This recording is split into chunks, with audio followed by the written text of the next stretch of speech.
Part-timers don't have the right to speak. When I transferred to a new workplace, I was greeted with these harsh words from a female manager, Kate, who even slapped me on the cheek. Overwhelmed by Kate's outrageous behavior, I felt my anger boil over. I decided then and there, without any hesitation, that I would fight back. My name is Mary. I'm a 50-year-old employee. I'm married to John, who is the same age as me. John works at a different company and has a very kind nature. We don't have children, but our marriage is strong, and one of our favorite things to do is to plan trips when we have extended breaks. We always look forward to deciding where to go next. I work at the headquarters of my company. The headquarters is considered a prestigious place to work, and the salary is quite decent. I never had to worry about money, and I thought I could smoothly sail through life. I was asked to transfer to a subsidiary one day about a month ago. My boss explained that the subsidiary's performance was not up to par and wanted me to inspect and identify areas for improvement. I willingly accepted the task, not knowing it would turn into a nightmare. On my first day at the subsidiary, I attended the daily morning meeting. There, I introduced myself and greeted the employees. I just transferred here and have a lot to learn, but I'll do my best. Thank you for having me. Most of the employees responded with friendly smiles. It seemed like I was accepted, but one reaction stood out. It was from a manager, Kate. She's about 60 years old and has been a manager for around a year. She always dresses in high-end suits and wears famous brand necklaces. Kate looked at me with a scowl, clearly not pleased, but, "What's this? Working your hardest? Sounds like a grade schooler's greeting." Moreover, she loudly mocked me. The previously warm atmosphere instantly turned awkward. Everyone looked uncomfortable, but no one dared to confront Kate. It seems she wielded significant power here. No one senior to Kate attended these meetings, so there was no one to reprimand her. And soon it was evident why. Kate would harshly scold her subordinates for any mistakes. "How can you not do such a simple task? You're incompetent. When I was your age, I'd have finished this in an hour." She would yell this and more, crossing the line from guidance to outright verbal abuse. One day, I couldn't stand it anymore and confronted Kate. "Don't you think that's a bit too harsh? Such treatment could break the employees' spirits." But Kate dismissed me. "Shut up. You're my subordinate, aren't you? Don't you dare talk back." With that, she left to get coffee, clearly irritated. I sighed, wondering how someone could be so tyrannical.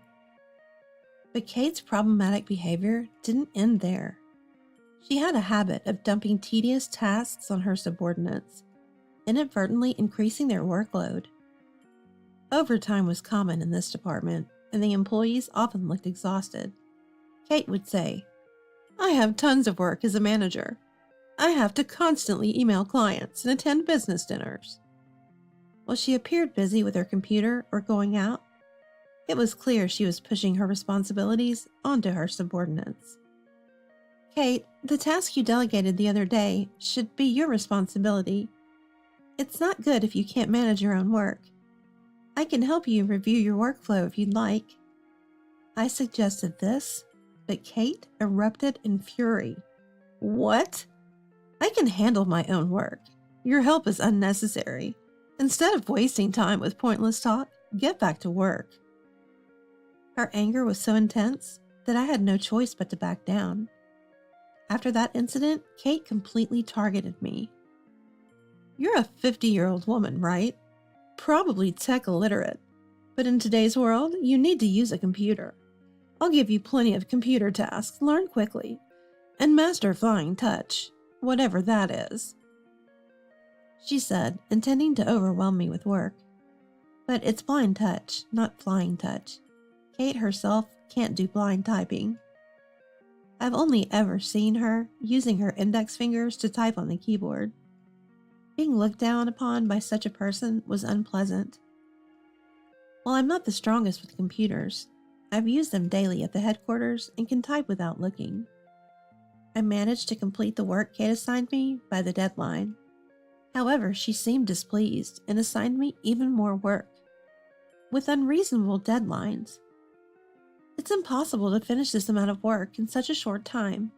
Please reconsider the workload and the deadline. When I said this, Kate laughed mockingly. Can't you even handle the tasks you're assigned? This is the problem with incompetent middle-aged women. You've lived long but accomplished nothing. By the way, you mentioned traveling as a hobby, but are you sure you have enough savings for retirement? Maybe you should save a bit more. This made me angry. My hobbies and my work are unrelated, so let's get back on topic. You set a 10-day deadline, but it's feasible to complete this task in 20 days, right? I'll consider the deadline to be 20 days. After stating this firmly, I returned to my desk to start working. What I said was factual, so changing the deadline shouldn't be a major issue. However, Kate seemed to dislike this. Incompetent, and can't even follow a supervisor's instructions. And began to frequently hurl insults at me. The situation continued for a month, leading up to today. There's a regular meeting today, but I'm dreading it. Needless to say, the reason is Kate. Kate has no grasp of the work or the situation of her subordinates in her department. During meetings, she consistently makes absurd suggestions and opinions. When her subordinates gently point out issues, follow your supervisor's orders. She gets angry and forces her opinions on them. I'm already fed up with this, even though I've only been here for a month. As the usual meeting started, Kate began to assert her selfishness as usual. Today's first agenda was about how to improve work efficiency. Kate confidently stated her opinion. It's simple. Just take breaks while working, and tasks will naturally get done faster. No need to discuss this in a meeting. Let's move on to the next topic. The subordinates seemed to think, if only we could take breaks that easily. If they encountered Kate during their break, you sure can take breaks easily without doing your work, she would sarcastically say. Everyone sneaks in breaks when Kate isn't around, but it's not enough to fully recover. Worse, Kate tends to make arbitrary rules that hinder work efficiency. In the month I've been here, I realized this. Everyone wants to abolish these rules immediately, but they're too scared of Kate to say anything. Why can Kate behave so tyrannically? Because she's a relative of a high-ranking executive at the headquarters? In other words, she has connections. Moreover, Kate is overly friendly to those above her in rank. There was a past incident of her harassing subordinates, but she seemed very remorseful and avoided being fired. I've heard people in upper management at this subsidiary say that Kate isn't that bad. She's truly a troublesome person. However, I can't let the situation continue and have been planning to take action. On the day everything was prepared, I said during the morning meeting, "There's a regular meeting scheduled today, but I have something important to discuss. Please allocate some time for it." Then Kate, looking angry, approached me. I thought it would be the usual sarcasm, but suddenly she slapped me on the cheek. "Part-timers don't have the right to speak. How dare you bring up a topic in a meeting?" Kate said, sneering. Overwhelmed by Kate's outrageous behavior, I felt my anger boil over. Slapping me on the cheek just because she dislikes me was too much. I decided then and there, without any hesitation, that I would fight back. First, it seemed Kate had a big misunderstanding about my position, so I decided to correct her. I'm not a part-timer. I'm a full-time employee. And didn't you know, I'm from the headquarters. At this, Kate's expression froze. Headquarters? I let out a sigh intentionally. We've been working together for over a month, and you didn't know that. There should have been proper communication from the headquarters." "Really?" Kate rushed to her desk, rummaged through her messy papers, and pulled out a document. After reading it, "It's true." She turned pale and said, apparently, her lack of interest in work and poor document management led to her misunderstanding about me. I was surprised she hadn't realized it all this time. The others looked on, clearly dismayed. Kate must have seen her subordinates merely as tools for stress relief. "Well, now that the misunderstanding is cleared up, let's get back to work. If we keep standing here talking, we won't finish our tasks. We still have time before the regular meeting, so let's continue our work as usual." After I said this, everyone returned to their desks and started working. "Wait, we're not done talking. Don't ignore me, and act on your own." Kate was red with anger, but no one listened to her. Although they don't say it out loud, they probably want to say that they can't keep up with you. I don't feel like listening to instructions from people who misunderstand full-time employees as part-timers. Seeing everyone abandon Kate, she shouted, "All of you are useless. You'll see what happens when you defy me." Then she stormed off. No one stopped her, as her absence was more of a benefit to the workplace. Eventually, it was time for the regular meeting. Kate returned, begrudgingly. As the meeting started, I decided to make a significant announcement. "Everyone, please listen. It has been officially decided to terminate Kate. One reason is her constant harassment of subordinates." Some people showed expressions of joy, while others looked worried, wondering how Kate would react. They must be worried that Kate won't stay silent. In fact, Kate looks relaxed. Kate herself seemed confident, probably relying on her connections. I decided to bring her back to reality. Kate is close to Mike, a board member. It's been revealed that he's been embezzling and will be dismissed. The police have also been notified. Upon hearing this, Kate's face turned white. "No way! How could this happen?" As she panicked, I looked at her coldly. "You've lost your backing, and are now just a harassing supervisor.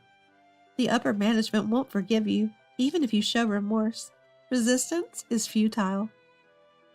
"But evidence! Where's the evidence? Without evidence, it's just your imagination." Kate still tried to retaliate. I wonder what kind of nerve she has that she still hasn't reflected on her actions even after this period. Criminals often say, "Is there any evidence for that?" So I revealed my final card. This is a voice recorder. I recorded all your abusive words, and the audio has been sent to the headquarters. They are well aware of how you've been a hindrance. Upon hearing this, Kate finally seemed to give up. But her misdeeds weren't over yet. "Kate, there's still something you're hiding, right?" Kate trembled as I glared at her. "What else? I've only harassed my subordinates." "Only harassed? Harassment is already a severe offense." Kate was lost for words. Well, back to the point. You've also been neglecting work, right? Our investigation revealed you played games during work hours, pretended to go out for work, but bought idle merchandise, and even napped on park benches. Your claims of communicating with clients were lies. The employees all directed cold stares at Kate. It must have been unforgivable for them to see a boss who was so strict about work actually slacking off. In her confusion, Kate blurted out a question. "How did you know where I really went?" "I reported your frequent outings to the headquarters, suspecting something was amiss. The headquarters decided to hire an investigation firm to look into your behavior." "That's a crime. Following me secretly is a crime." I calmly explained in response to her anger. "I don't think this qualifies as a crime. It was done to investigate an employee's negligence, not for criminal purposes." Kate seemed to want to say more, but before she could, one of the employees spoke up. "Crime or not, Just apologize already. How can you not apologize after all this? The employee, usually quiet, was now visibly angry and red-faced. Other employees also started demanding an apology. Hearing their words, Kate began to tremble. Shouldn't you apologize properly?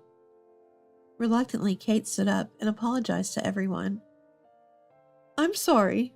I've been terrible and I accept my punishment. However, the criticism from the employees didn't stop. Eventually, Kate broke down in tears, but no one showed any sympathy. They just mentioned she was responsible for her actions. I felt no pity for Kate either. I'm sure Kate has a tough life ahead of her, but I just hope she suffers at the most. Kate was subsequently fired. I left my workplace feeling lonely, without a farewell party or a farewell gift. Kate not only spent too much money on her idol's goods, but also bought a lot of luxury items. Because of that, I was forced to find a new job immediately, as I had no savings. But given my age and overly specific conditions, it seemed difficult to find a good company. I'm utterly dismayed by Kate's continued selfish behavior, even after being fired for misconduct. I wish she would suffer a bit and realize how lenient she has been on herself. Eventually, Kate became financially desperate and had no choice but to take any job she could find. Reluctantly, she joined a company with a boss who was like a demon and younger than her. Unable to withstand her overly strict boss, Kate soon resigned. At the worst possible time, financially desperate, she got involved with a shady group.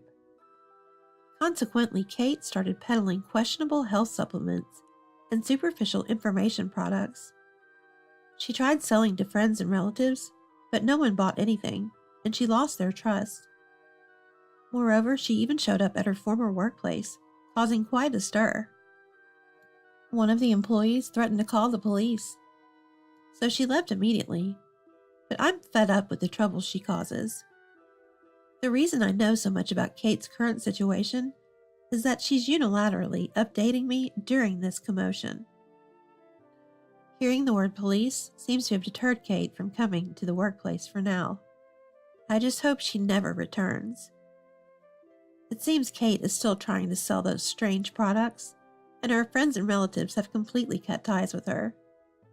Being unmarried and childless, it looks like she's destined for a lonely life. Now, with no acquaintances to turn to, Kate started selling her products on social media. Someone from work showed me what I believe to be Kate's social media account, and it seems a few people have bought her products. I also heard she got into legal trouble for aggressively selling her products. I've come to understand she's a terrible person, and I'm determined to stay away from her. Meanwhile, I've been appointed as a manager at a subsidiary and am working hard every day. I abolished unnecessary rules and established meaningful ones to make work more efficient. I'm careful about how I interact with my subordinates and make sure to listen to their concerns. Of course, I also make sure to do my job properly to set an example for them. Thanks to these efforts, the atmosphere at work has brightened, and there are fewer tired faces. I'm committed to continuing my efforts to create a workplace where everyone can work energetically and happily. My husband and I continue to get along well in our personal life. We recently stayed at a beautiful beach resort hotel during our vacation. My husband chose the hotel, wanting me to relax, as I had been tired from work.